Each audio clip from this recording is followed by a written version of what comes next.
Le multiscanner i520 permet une détection rapide et efficace des montants. Le modèle i520 utilise la technologie brevetée Center Vision pour trouver le centre des montants. L'écran ultra brillant affiche l'orientation, les arêtes et le centre des montants de bois et de métal ainsi que des solives. L'outil dispose de 2 modes de balayage, un pour les cloisons sèches ordinaires à un seul panneau et un autre pour les cloisons plus épaisses formées de 2 panneaux. L'appareil dispose aussi de modes dédiés pour le métal et pour les câbles alimentés en courant alternatif.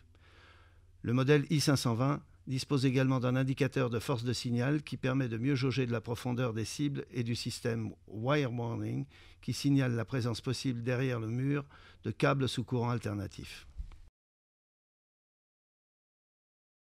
Voici le mode d'emploi.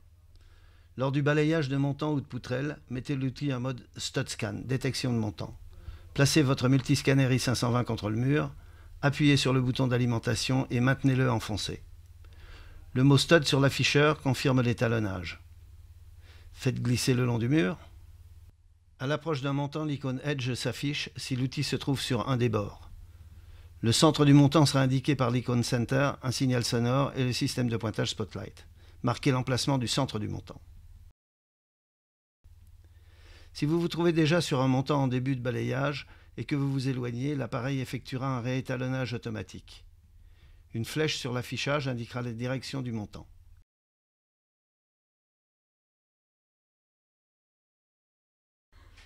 Si vous éprouvez de la difficulté à trouver des montants ou si vous effectuez un balayage d'un matériau d'une épaisseur dépassant 1,9 cm, mettez l'outil en mode Deep Scan.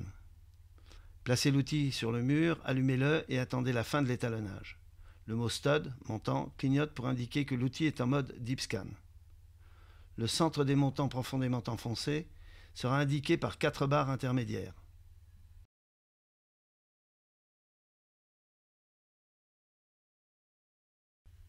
Pour détecter du métal, mettez l'outil en mode métal. Appuyez sur le bouton d'alimentation et maintenez-le enfoncé pendant que vous tenez l'outil à l'écart de la surface à balayer. Placez l'outil contre le mur et commencez à balayer la surface. Plus vous vous rapprocherez du métal, plus la distance entre les barres affichées diminuera. Il vous suffit de marquer l'emplacement de la meilleure lecture.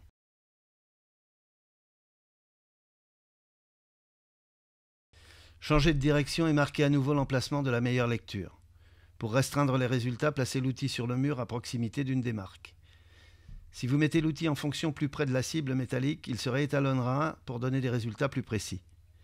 Balayez la zone et marquez les bords détectés par un signal fort, comme précédemment. Vous diminuerez la surface tout en conservant la cible au centre. Vous pouvez répéter l'opération pour affiner les résultats de la recherche.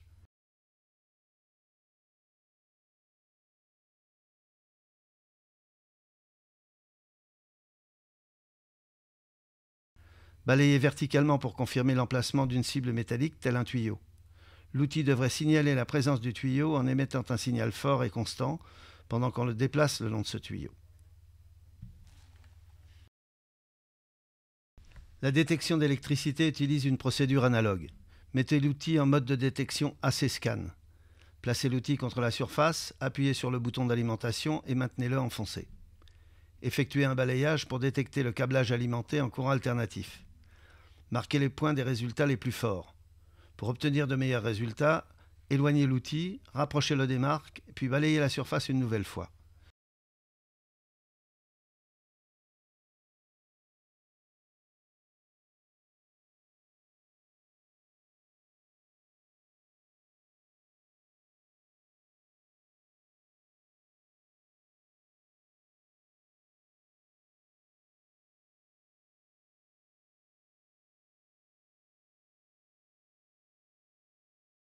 L'indicateur Wire Warning indique la présence possible d'un fil sous courant alternatif dans le voisinage du balayage.